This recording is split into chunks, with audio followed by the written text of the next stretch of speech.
पश्चिम बंगाल में आलू की कीमत और किसानों की परेशानी को लेकर अब सरकार एक्टिव मोड में नजर आ रही है। कृषि विपणन विभाग में मंत्री दिलीप घोष ने बड़ी बैठक की और आलू बाजार से जुड़े कई मुद्दों पर चर्चा की। चुनाव के दौरान आलू की कीमत और किसानों की हालात पर सवाल उठाने वाले दिलीप घोष अब खुद समाधान निकालने की जिम्मेदारी संभाल रहे हैं। तो क्या अब बंगाल में आलू किसानों की मुश्किलें कम होगी?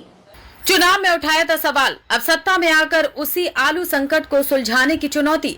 मंगलवार को पश्चिम बंगाल के कृषि विपणन विभाग में मंत्री दिलीप घोष ने अहम बैठक की। इस बैठक में आलू की कीमत, किसानों को सही दाम, कोल्ड स्टोरेज व्यवस्था और दूसरे राज्यों में आलू भेजने जैसे मुद्दों पर विस्तार से चर्चा हुई। बैठक के बाद मीडिया से बात करते हुए दिलीप घोष ने कहा कि अभी सभी काम शुरुआती स्तर पर हैं और धीरे धीरे हर विभाग को समय देकर समस्याओं का समाधान किया जाएगा। उनका कहना था कि जिन विभागों में काम ज्यादा है वहां ज्यादा गंभीरता से काम करना होगा। दरअसल चुनाव से पहले दिलीप घोष लगातार बाजार में बढ़ती सब्जियों की कीमत और आलू किसानों की परेशानी को लेकर राज्य सरकार पर हमला बोलते रहे थे।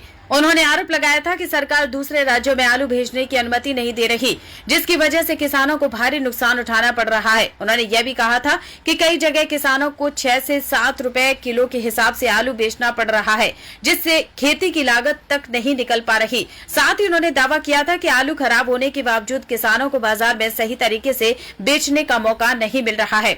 अब सरकार में जिम्मेदारी मिलने के बाद दिलीप घोष पर खुद किसानों की उम्मीदें टिक गई हैं।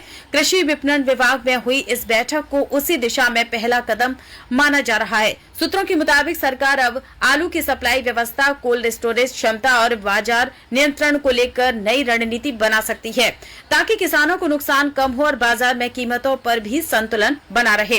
हालांकि विपक्ष का कहना है कि सिर्फ बैठकों से समस्या हल नहीं होगी, जमीन पर असर दिखना जरूरी है। वहीं किसान भी अब फैसलों के लागू होने का इंतजार कर रहे हैं।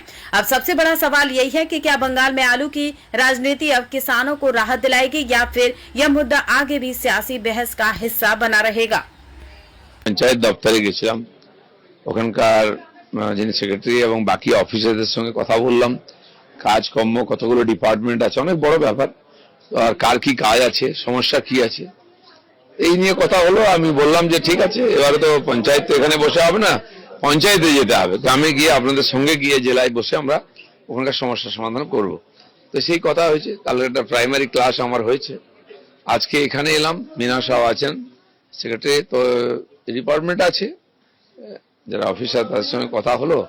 এটা প্রাথমিক কাজকর্ম এখতিয়ার কতটা কি করেন, ট্রেনিং ইত্যাদি কথা হলো। বাকি যে চেম্বার আছে ওখানে যাবো, একটু এখন বসবো, ওনার সঙ্গে বাকি কথাবার্তা বলবো। জাস্ট খালি আজকে পরিচিতি হচ্ছে, দেখা হচ্ছে, এর বেশি কিছু না। এমএসপি নিয়ে আমাদের চিফ মিনিস্টার বলে দিয়েছেন যে সমস্ত কিছু নিয়ে রিভিউ হচ্ছে, ভাবা হচ্ছে, কৃষকরা যাতে সম্পূর্ণ তার মূল্য পায় সেটা চেষ্টা আমরা করব।